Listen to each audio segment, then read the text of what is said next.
Well, hello everybody, this is Tim Green with Rattle Magazine. Welcome to your Critique of the Week. It's Friday, August 7th. It's a new time, noon Eastern. Thanks so much for joining us. Always a pleasure to do these Critiques of the Week. Let's see, who do we have here today? Afolabi David's here, Steve Horrell. We've got Danette Burmia in the crowd, Dick Westheimer gathering around again with all the rattlers. We got to use the word rattlers more often. Thanks, Dick, for reminding me of that. Rose Leonard is here.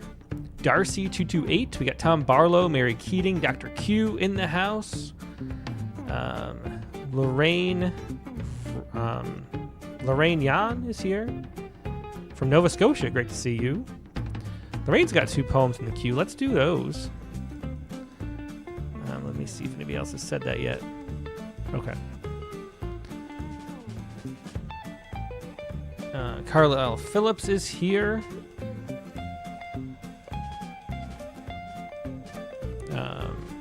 We'll do Carlisle Phillips too. The 2 for sure. All right. We got Vincent Wren. Jerry is here. Lisa Seidenberg. Wood's watching. Glad to know the Woods are watching. Alyssa Matthews is here. Ella of Arcadium. Doug Van Hooser. Christiana Doucette. Sorry. Shape of Soup is here. Nathaniel Von Liedendorf. Good to see you. All right. Let me write down those names I said. We'll get to those poets first. Let me pull this up really quick. Hang on. Go. There we go. It was Lorraine. Where'd that go? Lorraine. And then it was. Sorry. Yeah. So what we're always going to do is ask if anyone's here who has poems in the queue first. That's how we'll start out. Then if we don't have any people left, we will go to just random people from the queue. The other poet was. Where'd it go? Sorry, bear with me. It was... I lost it. Comments keep jumping on me.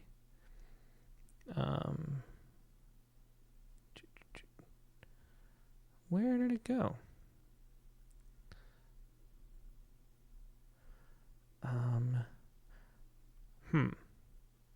I said... Oh, there it is. Carlisle Phillips. Okay. Carlisle Phelps. Carlisle Phelps. So anyway, we're going to do that Critique of the Week, that thing we always do every Friday afternoon, now at noon Eastern Time, which is to look at some poems, talk about what works, what doesn't, give any advice we can, leave as many comments as you can in the queue, or in the chat window, especially on YouTube. That's the one where people, it's archived and people can look back after the fact. Let's see. So Lorraine Ryan's got some poems. And childhood sonnets, that's going to be fun. But always, this is that workshop experience. It's so valuable just getting to know what people think about your poems, how they respond. It's the hardest thing to do is to know how an audience really reacts and engages to what you've written. Like the clarity issue is always a big topic. But there are a lot of things that you might not be aware of. And so having a group of people who just want to be honest and share their experiences with your poem and give advice and suggestions for how to make them better really helps. And that's why we do this every Friday at Rattle. On the channel, make sure you subscribe. If you don't, we're almost, I think we might have passed it, I didn't check before we came in, to 8,000 subscribers, which will be great. Can't wait to get to 10. That's going to be a lot of fun too.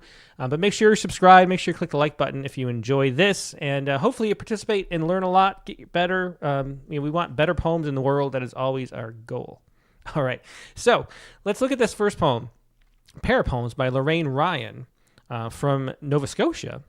And she called the submission Childhood Sonnets. She says, I'm an emerging poet, so apologize for falling into the trope of writing about my childhood. There's nothing wrong with that. I think, who was it that said, if you've survived childhood, you have all the content you need for the rest of your life as a writer? Well, whoever said that, it was true. So no worries about that. My attempt at a Shakespearean sonnet with rhyme for me, oh, thank you, and Chasing Porcupines. And the other, an attempt at an American, maybe Canadian sonnet. I'm curious what a Canadian sonnet would be. That's fun. Simply 14 lines with a turn. I hope chain that lash is the other one. Let's see. I force us into 14 lines. I'm just seeing if there's any specific questions. I like the use of white space. Okay, do these feel significant enough to be more universal? Or is there enough movement? What is the clarity like? Can you envision the setting? Okay, so let's see how these feel. I'm going to look at 2 sonnets by Lorraine Ryan. And maybe I should make this a little larger on the screen. Here we go. Okay. Chasing porcupines. Chasing porcupines. Once we moved together under golden August skies, plucking from the burnt umber bushes, bursts of pleasure, blue and swollen, buckets full, we soon hurried to lumber down broken spines of an old railway bed. I flitted behind your stretched boy's shadow, delighted to see on the path ahead a small bear with spikes, each hair an arrow. Startled, you raised stained hands bearing a stick to jab. She swung around to face your sneer, safe in knowing her sharp points were quicker. But still, you enjoyed the animal's fear. I wish now I met your ruthless power, like that quilled pig, forcing it to cower. Well, that's really interesting because, we talk sometimes about how poems come up that, especially on the prompt lines, and back when it was open lines, that relate to what we've gone on and what we've experienced in the last week in strange ways. And Katie had an encounter with a mystery beast. We were calling it a pear because we weren't sure if it was a black bear, even though they're not supposed to be around these parts, or maybe a wild pig. We weren't sure. It was in a cave over in the hill country where we were on vacation last week in Texas, and a similar kind of story. A porcupine, not really a possibility because I saw it later too. I saw it in the cave. I took a photo of it, but so low lit you can't really tell what it is. We have a lot of, but whatever it is, it had a tail, that's for sure. So not a porcupine. But let's see. Let's read this again more closely. Chasing porcupines. Once we moved together under golden August skies, plucking from the burnt umber bushes, bursts of pleasure blue and swollen. Buckets full, we soon hurried to lumber down broken spines of an old railway bed. So we have a nice use of slant rhyme. We have the umber and lumber, which is true, and golden swollen, which is nice. So I like the rhyme scheme. And it's always fun to have those sort of slant rhymes that are not exactly true, like the swollen golden. And we have shadow arrow, which is a slight shift on that. Bed and ahead is a true rhyme. But we have stick and quicker, sneer and fear, power, cower. So good use of rhyme in the poem. I'm not feeling the meter.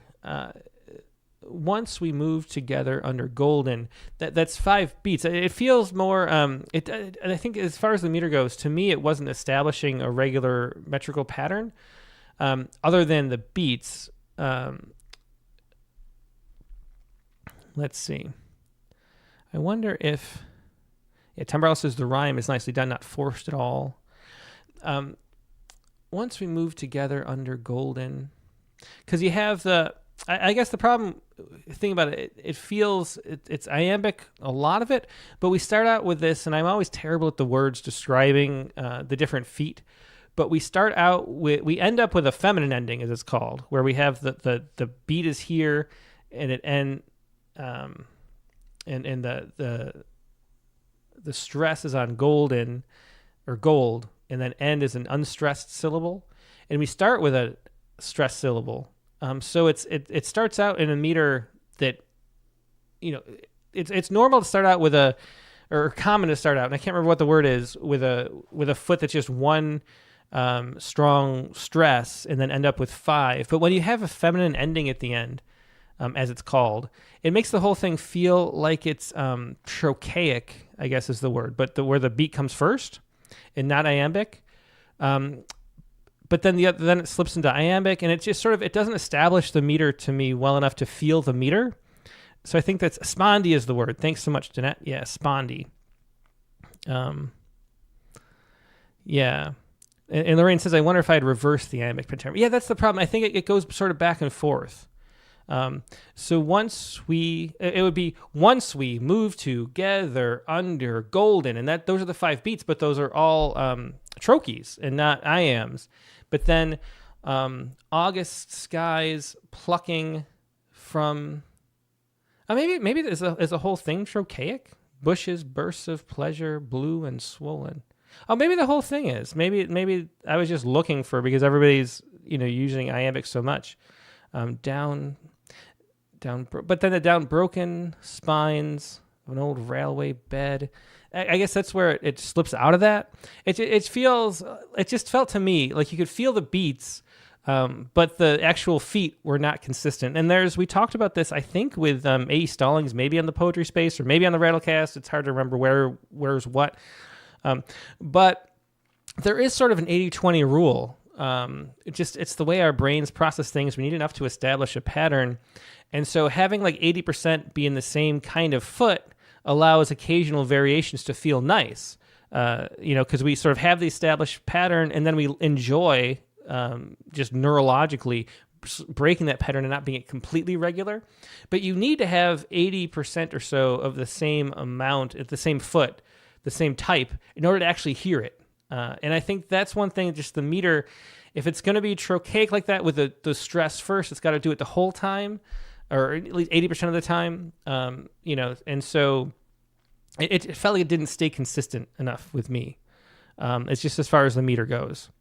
And this is let's see, I'm just looking at the comments. I should move this over so I can see it more clearly. Okay. Dick Westheimer says, since many feel loose sonnets are legitimate so long as they make the moves sonnets make, can a rhyming but not metered one also be legit? Well, I think everything is legit. The problem you get, though, and there's just all these ways that we encounter things, but if it feels like it's trying to have meter but it's inconsistent with it, you will think that it's just it's failing at what it's attempting.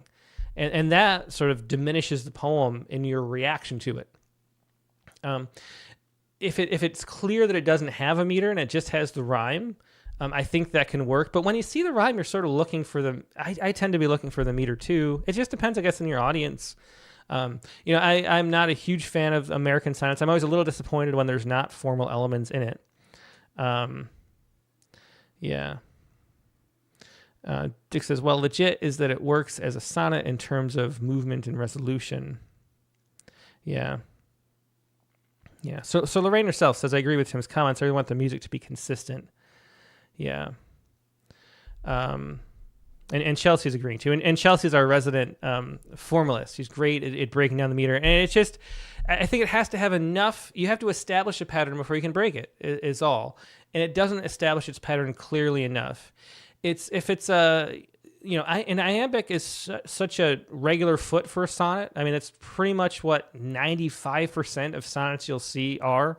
If it's going to be trochaic, which is nice, I love that variation. And I've written sonnets in different meters and anapestic trimeters and trochaic sonnets and stuff too, which are fun.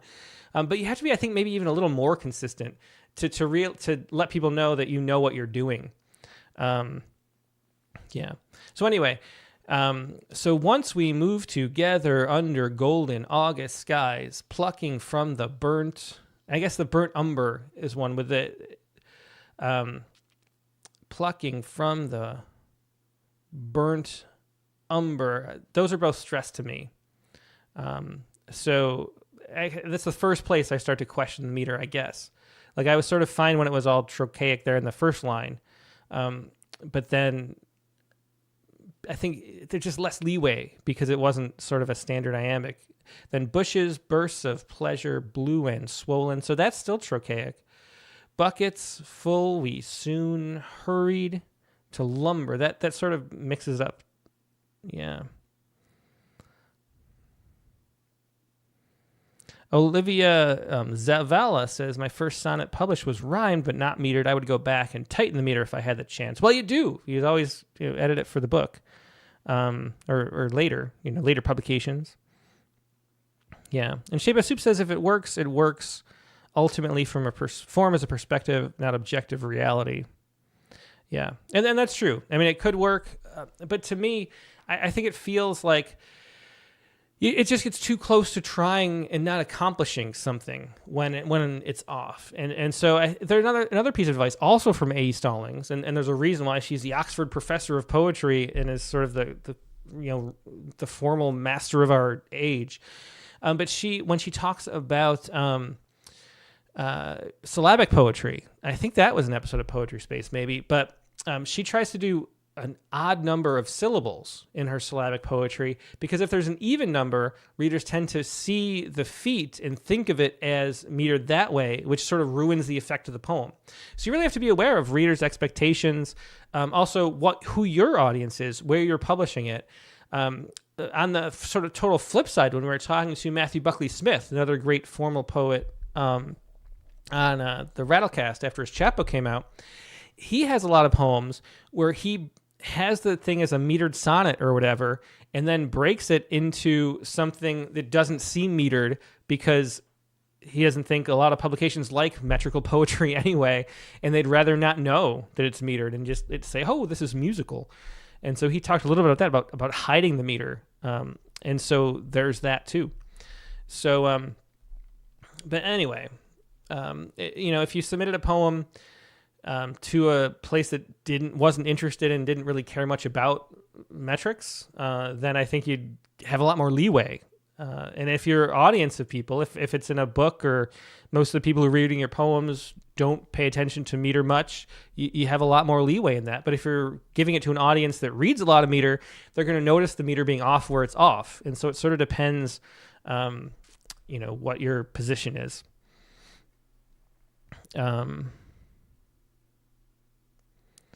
Let's see. Dick Westheimer says, no less than Rena Espaillat called out my unrhymed, unmetered Rattle Poetry finalist poem as a sonnet.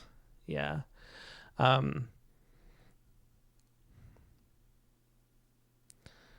And Shape of Soup says, Olivia, I think those particular readers are perhaps just not your target audience. Yep, exactly. So audience matters too. There's just a lot that goes into these questions. But anyway, to me, because I enjoy meter, I would like to be able to enjoy the meter more and have it be more consistent. So I think, again, going back to, since the trochaic pentameter is unusual, I think that makes it fun, but it has to be a little bit more consistent than you'd get away with iambic pentameter, just because people don't read it as much. And so it starts to feel, it's really quick to feel off. Okay. Let's continue with the poem, though, because that's enough of the meter discussion.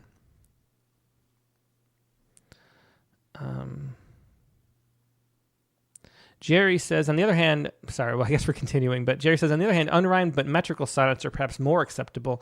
Yeah, it's interesting, because once you get the rhyme, you you cue very much that this is a formal poem. And so you get a lot more leeway with an unrhymed sonnet that is metrical, because first, a lot of people won't notice the meter. But second of all, just blank verse is a thing. I mean, I think Mark Jarman's Unholy Sonnets, one of my favorite books of poetry, is a lot of blank verse sonnets. And you do have a lot more leeway in that direction.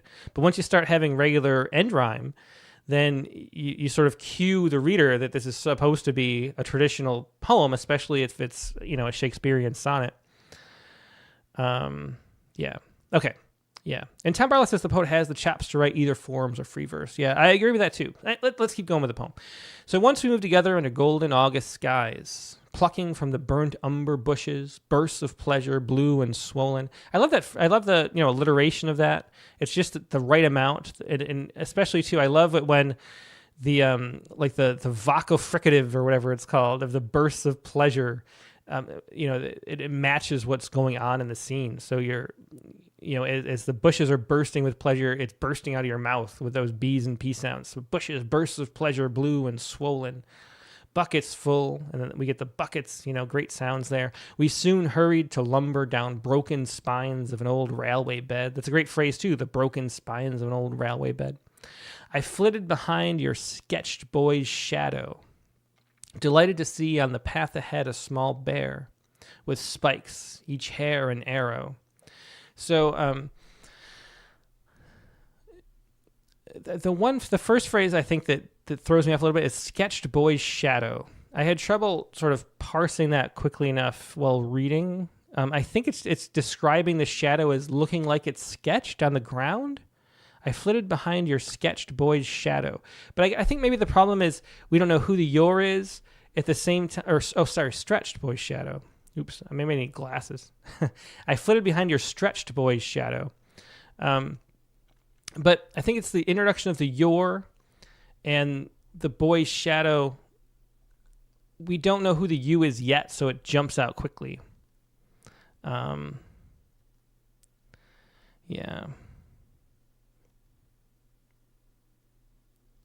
Rose Leonard says, we soon hurry doesn't feel like something someone would say. Where's the we hurried? I flitted behind your stretched boy's shadow, delighted to see on the path ahead. There's just something about the shadow here. I know I was saying it wrong, but I flitted behind your stretched boy's shadow.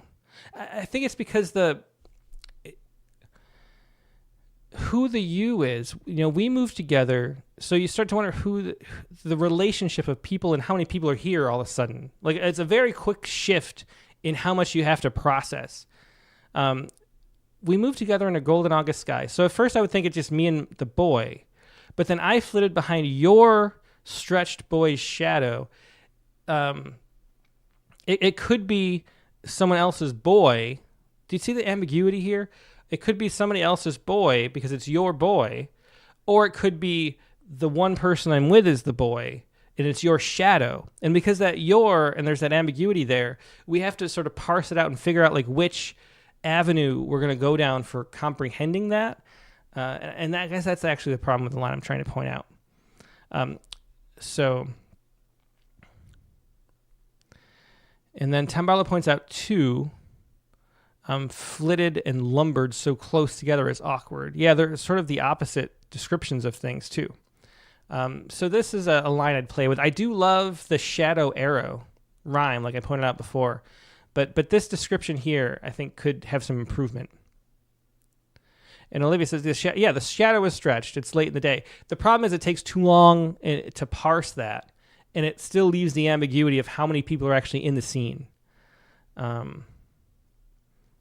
okay.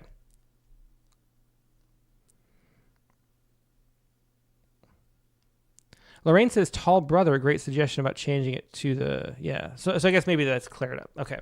Delighted to see on the path ahead a small bear with spikes, each hair an arrow. I like that. That's nice. Startled, you raised stained hands bearing a stick to jab. And then here, it's sort of becoming clear the ambiguity of whose boy this is. It's clarified that there's probably just two people here, and the boy is just the mother, we assume, and child. But it's sort of living in, it's a Schrodinger's cat kind of situation as far as how many people are there until we get to there, and even that's just a suggestion. It could be even more people too. And that's the problem you get with referring to subjects. You just have to be really careful about the syntax being clear, or else we have some confusion. Anyway, startled. This is important too. Steve Horrell says, I don't have any problem with stretched shadow. And that's the thing with these kind of ambiguities, where you introduce an ambiguity in a poem like that just because of the way the language is phrased. Because the your could be used two different ways. If you, one reader specifically, goes down the one path in their brain where it's correct, then you don't end up having a problem with it because you always saw it that way. But if you go down the opposite path and you think that it's someone else's boy's shadow that's stretched, then you're confused when you see that there's only two people there because you sort of put a little placeholder in what you think it's going to be. So when you introduce that ambiguity, you kind of screw things up, and you have to be clear about that, even though some people like Steve Horrell doesn't have a problem with it. Does that make sense? Okay. Shape of Soup suggests be creative with compounds. The stretched boy's shadow. That could work too. Another thing, if we introduced the you earlier, then it wouldn't be an issue. There's a lot of ways you could clarify that. Anyway, startled. You raised stained hands bearing a stick to jab. And this is another line. So I said I liked. Oops. Here I liked the raise each hair and arrow. A great description of that. So I gotta shrink this down so I don't keep doing that. Okay. Oop. Nope. Sorry. There. Um, but startled, you raise stained hands bearing a stick to jab. The phrase bearing a stick to jab doesn't feel natural to me. It feels sort of, I don't know if it's forced to rhyme but it seems sort of, that's another phrase, it's another line I would work on editing. Just because it's not a natural way you would say. Startled, you raise stained hands bearing a stick to jab. It would be like it's like missing the object. To jab it or jab at it with. It's sort of like truncated to fit the meter. And Deb T says, line startled seems awkward. Yeah, I would just rewrite the sentence. Maybe you don't need the startled. You could say you raise stained hands threatening to jab it with a stick or something like that. There's a way you could redo it where that it doesn't feel as unusual and awkward. So just a line to point out. Let's see. She swung around to face your sneer, safe in knowing her sharp points were quicker. And we have the slant rhyme there. Although I really would suggest just going mostly trochaic, like 90% of the feet trochaic and having, since you're rewriting this line anyway, make it sticker or something. Something that or slacker or something like that. So something with a feminine ending. Actually, it's not a feminine ending if they're trochees, but you know what I mean. Having the unstressed ending the line so it matches. But still, you enjoy that animal's fear. I wish now I met your ruthless power, like the quilled pig, forcing it to cower. Like that quilled pig. And I do like the end. So I think, so anyway, the summary of this, I think it's a really nice sonnet, just cleaning up two of those patches and making, I would think, working the meter to be more regular.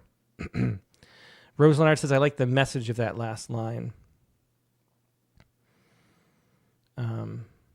Alyssa Matthews says, I like bearing. It repeats bear and is how a knight holds a lance. Yeah, that's a good point too. And those last lines, I wish now I met your ruthless power, like that quilled pig, forcing it to cower. Yeah, there's a nice turn and a nice sort of revelation in that line too. So I really like the last couplet.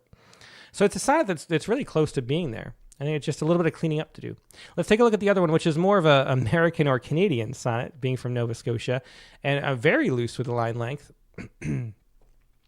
And so when we talk about American sonnets, it's pretty much, I think it's to this point that there's really no regulation other than we have a turn at some point.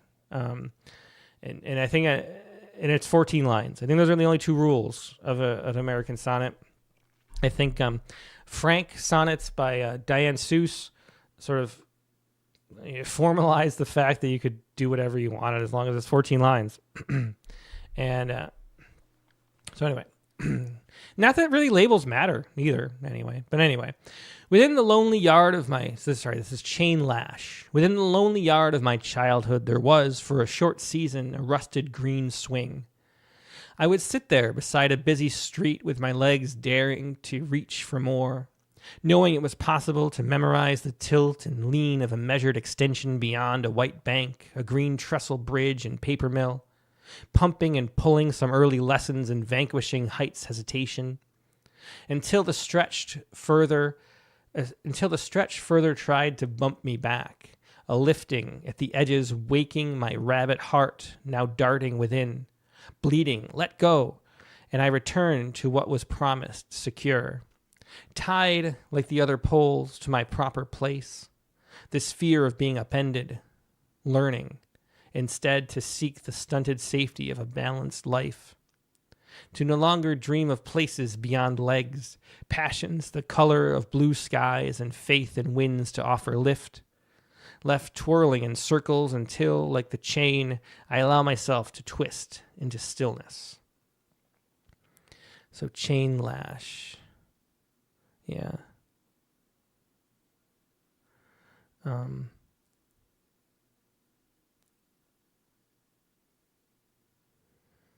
Yeah. Okay. The Rose Liner says rabbit heart is lovely. Yeah. Chain Lash. Within the lonely yard of my childhood, there was, for a short season, a rusted green swing. So I love that opening. That really introduces the scene very well. Lisa Seidenberg says, "How about shorter lines?" And it's sort of fitted into that sonnet being 14-line thing. And I think these lines are too long for our page. So it's worth noting in Rattle and most publications, right about here, you just kind of eyeball it because it's not even the number of characters. It depends on the kerning and how all that go together and which letters do you use. If you use a lot of Fs, followed by a vowel, and you have ligatures, it's even a different number of characters. But anyway, there's a certain amount of space, and it's right around here you'd run out of space. So there would have to be an artificial break unless you get one of those, either an extra wide paper book, like a fold-out leaf you could have, or you could have turn it sideways to read it. Yeah, but our vidnote says, if it isn't metered and rhymed, just let it go as many as it wants. Yeah, I'm not sure what's gained by that. Anyway, the first line and the title I like. So really great description. Within lonely yard of my childhood, I like that phraseology. That's really nice. There was, for a short season, I love that it's a short season. That's an interesting detail. A rusted green swing. And again, rusted green swing is a very clear, good detail. So we're really in the moment there. I would sit there beside a busy street with my legs daring to reach for more. So we get the sitting on the swing and the legs. The only thing I wonder, you're just sitting and not swinging? A little bit confused by that. Knowing it was possible to memorize the tilt and lean of a measured extension beyond a white bank, a green trestle bridge, and paper mill. I'm not sure I would repeat, unless there's a reason, the detail that these are both green. It sort of diminishes the greenness, unless it's something that keeps coming back. And if you're going to be repeating stuff, 3 is better than twice. But I don't think it needs to be green. The trestle bridge and paper mill, but the trestle bridge and paper mill are great details. Pumping and pulling, some early lessons in vanquishing heights hesitation. I mean, that works, but it does go back to this. I would sit there, because you're not really sitting. Yeah. And Deb T says, I wonder if you could cut. I would sit there. And I think you could, beside a busy street with my legs daring to reach for more. Knowing it was possible to memorize the tilt and lean of measured extension beyond the white bank, a green trestle bridge and paper mill, pumping and pulling, some early lessons in vanquishing heights hesitation, until the stretch further tried to bump me back. A lifting at the edges, waking my rabbit heart, now darting within, bleeding, I should say, let go, and I return to what was promised, secure. Tied like the other poles to my proper place, this fear of being upended, learning instead to seek the stunted safety of a balanced life. So in this section, we get a little bit sort of philosophizing, and I think it mostly works, but I think there's also a little bit too much of it. I think I'd like to be pulled back to the scene a little bit more regularly. So until the stretch further tried to bump me back, a lifting at the edges, waking my rabbit heart, now darting within. Yeah, Chelsea McClellan says I have to run, but I do love the image of twisting into stillness at the end. I can feel that final moment of slow twisting. Yeah. Let's see. Ritz Battaglini says the bleeding doesn't go with rabbit heart for me. Yeah, I think maybe the rabbit heart we don't need it darting within, and then we don't need it bleeding either. I think maybe the problem is it's too much of that. Let go, I return to what was promised, secure, tied like the other poles to my proper place. And I think the other poles was a little unclear to me too. Like the poles of the swing set, I guess, but I think it's sort of offhandedly mentioned. Shape of Soup says either pull back the philosophizing or lean even harder into it, which requires its own distinct turn to be interesting, and that's a great point too. I agree. Tied like the other poles to my proper place, this fear of being upended, learning instead to seek the stunted safety of a balanced life. One thing, this should be a hyphen, or not a hyphen, an M dash, and not a hyphen. And that sort of throws your reading off a little bit because it looks like it was just an extra space added in there instead of the hyphen that should be an M dash. The fear of being upended, learning instead to seek the stunted safety of a balanced life. So I think we could either, as Shape of Soup said, lean into the philosophy and sort of push off and go deeper into this, or we could take it away and do less of it, and let the images and let the story and scene conjure up that feeling, which I think, there's the show don't tell argument, and I think it's a little too telly about what the poem's about instead of letting us experience the poem.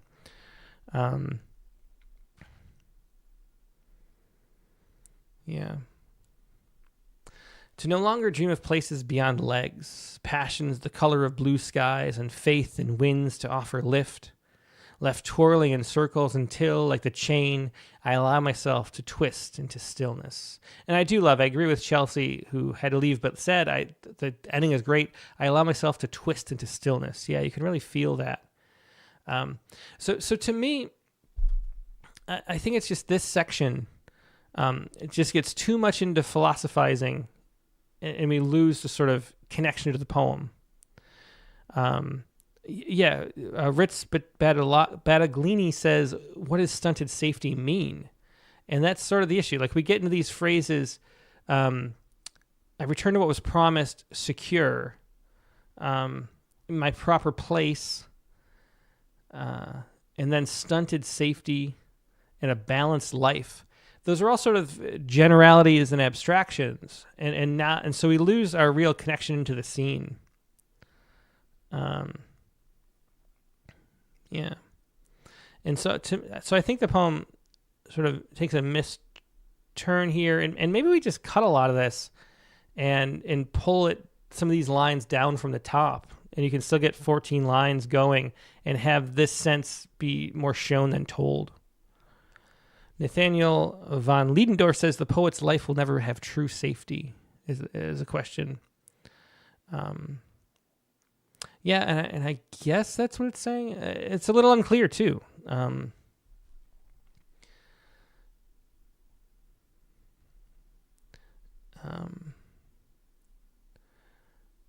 Let go, and I return to what was promised, secure. Tied like the other poles to my proper place, this fear of being upended. So you're secure, this fear of being upended, learning instead to seek the stunted safety of a balanced life. Yeah. Yeah. Anyway, my suggestion is just to cut this back, less abstraction, and tell the scene more directly. And also, we go from the scene to this sort of philosophizing about the scene. And maybe what we really want is to go to a different place. Like, what else does this remind you of? Maybe there's a whole different space that we could enter, that also shows that. Like, does it remind you of anything? And maybe there was a sense that we needed to get away from this scene into something else. And maybe that's why we went into sort of the abstraction place, which is sort of a like a nebulous kind of place. But maybe we want to go to a different time and space to fit that and make that more clear. Ashley Newton-Angle says, "What's balanced? Marriage, expectations, etc." Yeah. And then Rachel Grief says, I think more about what is happening physically would actually clarify the point. Yeah, that too. Yeah. Okay. So anyway, I think that's some good suggestions. Hope that was helpful and really good, good use of voice. great scenes, opening and closing poems. Sorry. I guess it. So those are two sonnets by Lorraine Ryan from Nova Scotia. Let's take a look at the other poet we had, and it was Carlisle Phelps. There we go. All right. Okay. Okay. So Carlisle Phelps has these two from Arizona.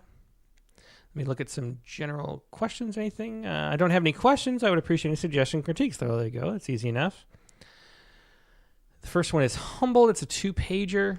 And then we've got At Least Be the Bee, which is also 2 pages, but they're sort of 1.5 space, so maybe just 1 page, actually, in reality. Here we go. Humboldt. Again, 2 poems we're looking at now by Carlisle Phelps. Humboldt. My child once stared me dead in the eye. She said, "There's no God by my side." Concerned, I asked her why, though through tears she cried. I asked for siblings, but was given none. I begged the air for even just one. Prayers don't work, you see. How could God ignore my plea? Panic swept my mind as I grasped at ways to respond in kind. No parent aims to spoil their child. God is not a genie to be beguiled. It's not God, but mommy and I holding back. It's faith, not providence, we lack.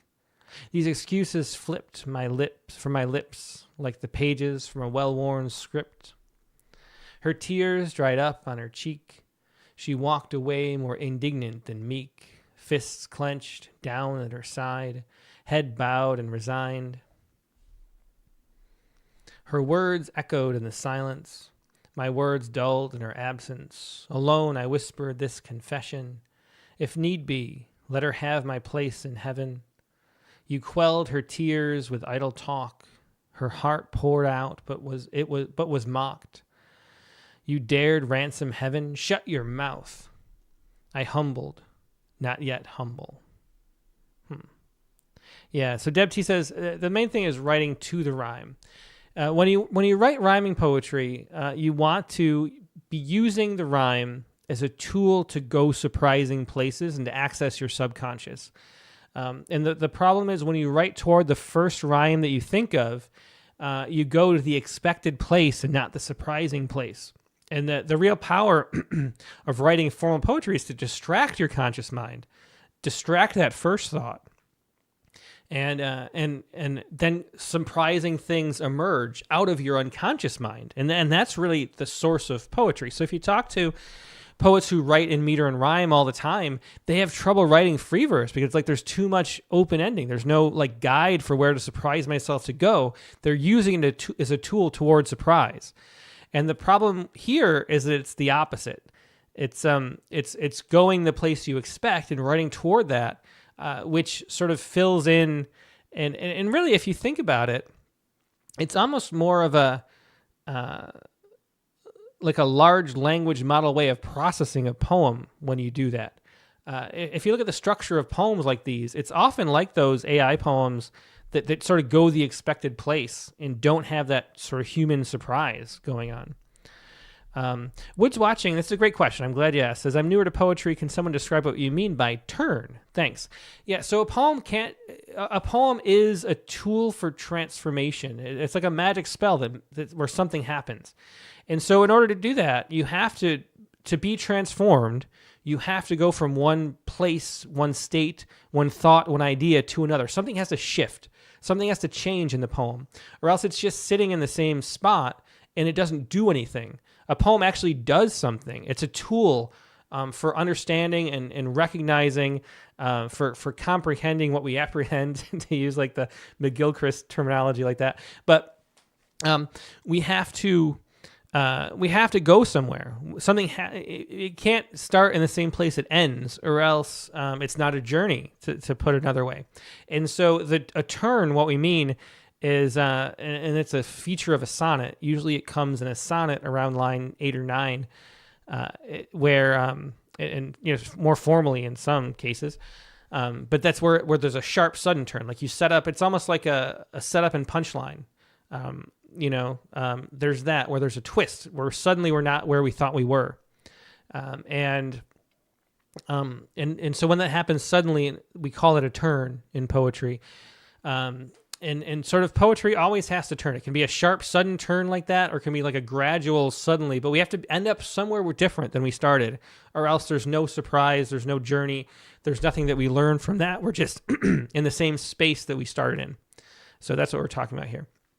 But great question. I'm glad, because it's really easy to sort of gloss over and say quickly things that are just insider phrases that you assume other people know, the jargon, and you don't. So I'm glad you asked that. But anyway, let's look at the poem a little bit more closely. Humbled. So as somebody said, yeah, Deb T says that it's a compelling subject. And someone else, I think it was Shape of Soup, said it's heart-wrenching. And I agree. I think it's a great topic for a poem. My child once stared me dead in the eye. She said, "There's no God by my side." And so we go from, this is what I'm talking about though with a rhyme. We go from I to Y, which is like the first, never go to the first rhyme you're going to think of. Because that's, I mean, technically that's your left brain in the model that you're sort of living in. It's the easy processing thing. It's the least processing power goes into the first rhyme you think of. And so we want more processing power going into that. And so what can you think of? So I would, if I was, I think the first two stanzas or first two lines, I should say, are a fine opening, but then with a rhyme, where besides I can you go? And make a list. Use rhyming dictionary. Use the Rhyme Zone's slant rhyme feature, or near rhymes. Let's actually just here. We'll do this right now, really quick. And a Rhyme Zone is a great resource for the last, it's forever. I remember when people were upset that this made it too easy because you didn't need your rhyming dictionary anymore. That's how, the poets were always Luddites, I guess. But here's rhymezone.com. We'll look at the screen view here, and we'll just put in I. We'll search for I, and then we'll do near rhymes instead for the fun of it. And we'll have a list of how close the rhymes are. And, so Y is like the fourth rhyme we see here. Doesn't necessarily mean, sorry for these pop-ups. That is one problem. They're making money though, and God bless them. But okay, go away, pop-up. We don't need you. Okay. But anyway, so we have I, buy, high, Y, die, try, July. Okay. How do I get rid of that? There. So don't do these top rhymes. Go down and do some surprising words. How can you maybe even go all the way after, if you keep going to page 2, we'll get non-100% rhymes, I think. Or maybe there's just so many rhymes with I that we don't. We can do with rare words. But do something like supply or apply or comply or Versailles. There's a great one. And how can you make it go there? How can you turn this poem from my child once stared me dead in the eye. She said, "There's no God by my side." How can you get Versailles to be the next rhyme? And that, having your brain be forced to do things you don't expect, can be a tool for creativity. And that's the best way to use rhyme. And so, yeah. But so instead, we go to concerned, I asked her why. We get through tears, I cried. Again, we have sighed and then cried, which is like the first thing you think of. And we have tears and cried, which is very cliche.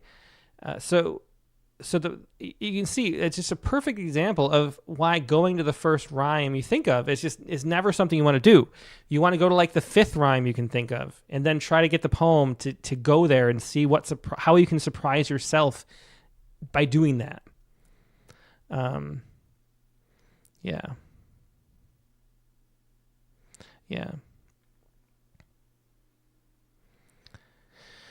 Shape of Soup says, I'm compelled to suggest new poets shouldn't start with rhyme at all. I don't know about that. We have to rhyme in the good way, like we're talking about. Rhyming into surprise. Rhyme yourself into surprise, not into expectation or predictability. And that's the problem that happens. So I asked for siblings, but was given none. Begged the air for even just one. And so, and now we switch to rhyming couplets, and we go, again, the most expected rhyme from none to one. We also have the end stop here, where it's just written so much to get to that rhyme. And if you tell yourself, like, I have to make these lines rhyme, your brain is just going to be going to the easiest way to make it rhyme. Yeah. Alyssa Matthews says, ooh, never saw Rhyme Zone. My physical book is falling to shreds. You've just earned your Rattle subscription fee. Well, thanks. It's rhymezone, all one word.com. It's a great resource. I mean, they have slant rhymes as an option too. It's really great. And then Jared Appendix also needs to be child speak. Yeah, that's a good point too. So anyway, I begged the air for even just one. Prayers don't work, you see. How could God ignore my plea? So see, plea. I mean, we can see this in every line, so we won't keep going on. It's a great topic to be talking about. We just need to be writing toward surprising ourselves with it, because there's deep, hidden, secret truths that our right brain is trying to tell our left brain, that our unconscious is trying to bring to the surface and put into a fixed form so we can understand and manipulate and share it. That's what poetry is doing. And we need to be surprising ourselves and finding ways to not go the expected place on the way in order to pull those understandings and those surprises out and make the poem compelling. Prayers don't work, you see. How could God ignore my plea? Panic swept my mind as I grasp at ways to respond in kind. No parent aims to spoil their child. God is not a genie to be beguiled. It's not God, but mommy, I holding back. One thing about so we have, and I'm not sure who's speaking each of these as I grasp. So these are all different possibilities of ways they could explain. I think they don't actually say any of them, or they're just excuses flipped through. But it's worth noting the I holding back, that casual register is so different from God is not a genie to be beguiled. And I think, having it be consistent in the way you speak. Yeah, Deb says he's speaking to himself. Yeah, exactly. But even then, being consistent in the way you speak, because you're the speaker, that's another thing to keep track of. And so we're not using this register holding back. And we would say holding if we're going to say it, but we're not going to truncate it after we just said genie to be beguiled. It's faith, not providence, we lack. These excuses flip my lips like the pages from a well-worn script. This is better. The lip script is probably the best rhyme in here, I should point out. And you see where the rhyme is surprising. It's just another example of the point I'm trying to make. But you end up with the best. These excuses flip my lips like the pages from a well-worn script. I think that's maybe the best couplet in here. Her tears dried up on her cheek, and of course we don't want to. The tears, it just feels melodramatic anytime we use it. She walked away more indignant than meek, fist clenched down at her side, her head bowed and resigned. Her words echoed in the silence, my words dulled in her absence. Alone I whispered this confession, if need be, let her have my place in heaven. And that's a very sweet thought too. I like what the poem's talking about. It's not saying it in unique and interesting, memorable ways. So you want really specificity, concrete details about the scene, images we can hold on to, and surprising things that we don't expect. You set up expectations just by having a rhyme scheme. You set up an expectation, but then you surprise and twist and subvert our expectation, and that's where pleasure and memorability come from. But I like the sort of structure and what you're talking about. It's a really great story, and it's important. You quelled her tears with idle talk. Her heart poured out, but was mocked. I like the talk mocked. That's a nice slantiness there. You dare ransom heaven, shut your mouth. I am humbled, not yet humble. And that's interesting too. And where it goes intellectually. Dick Westheimer said, I use this technique writing poems without line end rhymes as a way to trick myself into surprise. We'll pick a word in the middle of the line and find a near rhyme to it to write toward the next. Yeah. Yeah.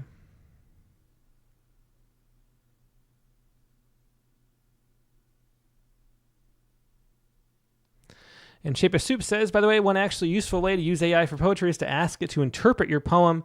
This can call attention to narrative ambiguities, which you can then choose how to address in the next draft. And it's a great suggestion too.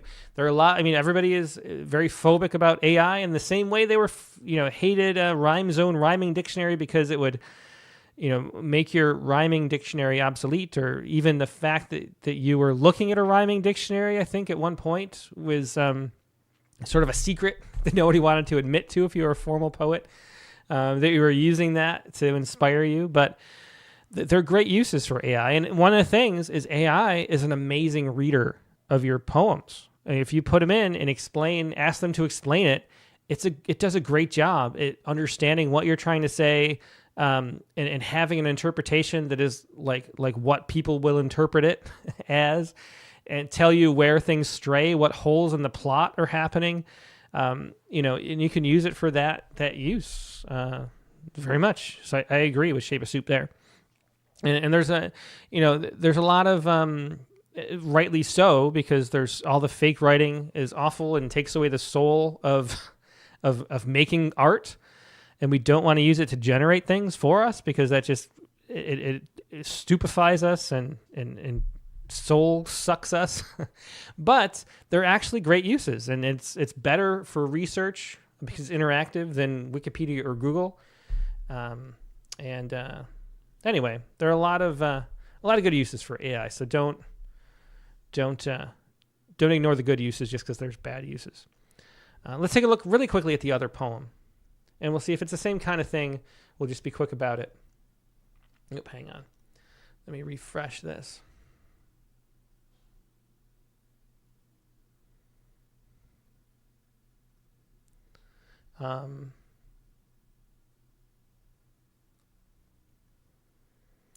Jerry says, just how do I ask AI to interpret my poem? Go in, you can turn it in set it so your poem's not used for any learning. You want to make sure that setting's on. Either, I think there's a private mode for some of them. You just click a button. Other ones you can do on your setting. But just go to ChatGPT or whatever, paste in your poem, ask it what it thinks, ask it to interpret it. The fascinating thing is you can use it for sort of market research in a way that they used to use test audiences and say, hey, you're somebody who barely reads poetry. What's your interpretation? Hey, you're a scholar judging this for the Pulitzer Prize Committee. What's your interpretation of this? And it just helps you learn your own writing a lot better if you want to use it that way. So feel free. Shape of Soup says, just don't assume it knows what it's saying. Yeah, but I mean, nobody knows what they're saying. So that's an issue too. Maybe it's good that we highlight the fact that it's bullshitting half the time, but everybody's bullshitting half the time, and so that just is the nature of reality. Let's read this poem quick because I got to wrap it up. At least be the bee. Around the path's bend, outlined in evergreens, just past the double wide with stills and steam, about where the crick pecks and the shores creak, a lone flower pokes out of a crumbled mortar peak. Soft white petals pushing up through brick moss, surrounding the spurred yellow face of the columbine, rooted in the roof of a neglected domed oven, where mothers roasted lamb for husbands and young'uns. The sole floral parishioner in this forested liturgy, a narrow spotlight streams through the pine canopy. She stands there in the beam bowing in the breeze. She's a singular harbor for the bumbling bees who amble far from their hive, their kin and their queen. A sweet nectar nary a proboscis could taste, like a cool misty shower to a deserted cavalcade, humming through the distractions, straight to their aim, pollinating in proportion to the haven they claim. The horseflies skulk, looking for something savory, something buried beneath the brown, needled carpentry. They pass, the only beauty in a sea of dirging trees. Their labella couldn't bear a flower sucrose, so they buzz and dig for something rotting and gross. Raucous neighbors twang slurs at our flowers' intentions, insisting there's no logic in her elevated habitation. Though runoff from their boiler pickled the other vegetation, tipsy fingers strumming mindless in their surroundings. They're good for plucking strings, but not so much for gardening. The humble white flowers making heaven out of hell, a saint in the desert, or the tale from Passio's cell. The honey and the lion, even Christ on the tree. But if you can be the flower, at least be the bee. Yeah, so here the rhymes are much more interesting. The problem is, I think look at some Robert Frost and see what he does with enjambment. The fact that every line ends with a stop makes it feel really repetitive and redundant, and sort of bores us in that it's Broca's area of the brain, but that place that's enjoying the rhythms of speech gets sort of, you know how kids were asking about this the other day, why if you stare at something, even though it's like not like staring at the sun where you could actually get a sunburn from the UV rays, but if you stare at some bright light, you end up seeing that after image. And it's because your photoreceptors are completely flooded. They release a chemical that shows that they're signaling, but then it has to diminish again, and they're all flooded all at once, so there's nothing more to release the signal, and you end up having this like blind spot in your vision. And that's what happens in your brain too when you have the same repetitive, monotonous rhythms going on. When every line ends with an end stop, either a comma or a period or a hyphen every time, it's sort of, you get stuck in the expectation of what it is, and it sort of bores that part of your brain that's paying attention to the music and the syntax. And you're really losing out a lot when you do that. So in this poem, there are great images. There's nice use of alliteration. The rhymes are a lot more interesting for the most part than they were with the first poem. But the monotony of the syntax ending the same way every single time really is distracting and gets boring. Nursery rhymes and children's books work that way because kids are just learning language. But we need, but as adults, as readers, adult readers that are fully immersed and have already acquired language, we need more variety in the ways that we regulate it. Let's see. Yeah. And it's a bit preachy, but a cool idea, says Joanne Pendleton. But let's look, what should I pull up? Here, really quickly, because I got to go, but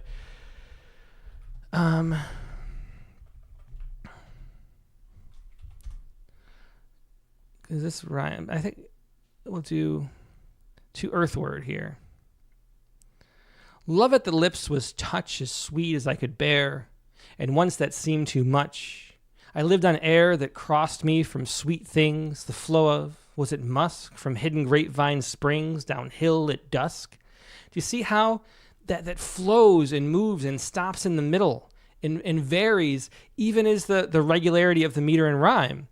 Love the lips was touch, as sweet as I could bear. It's trimeter the whole time, and yet we vary where we stop within that meter. And so the poem continuously feels fresh, and we're continuously engaged on that level.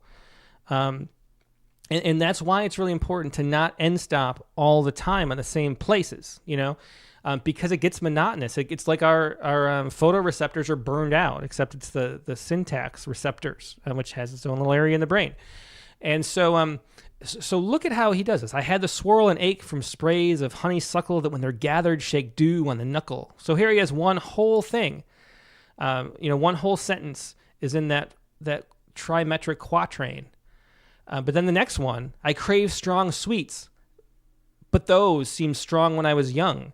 So after two beats, he has a pause, and then he has the last foot there, and then that continues the whole line. And then here he has the petal of the rose it was that stung, and so that flows through the whole line. Now no joy but lacks salt that is not dashed with pain and weariness and fault. I crave the stain of tears. And then he pauses here and even gets away with tears because everything is so interesting around it. The aftermark of almost too much love, the sweet of bitter bark and burning clove. And then, so all that, stop some places, whole stanzas some places, mixing it up. That's what keeps the poetry alive. And so when we're writing in meter, they're great use of rhyme here, much better than the first poem, but we still need a lot of variation.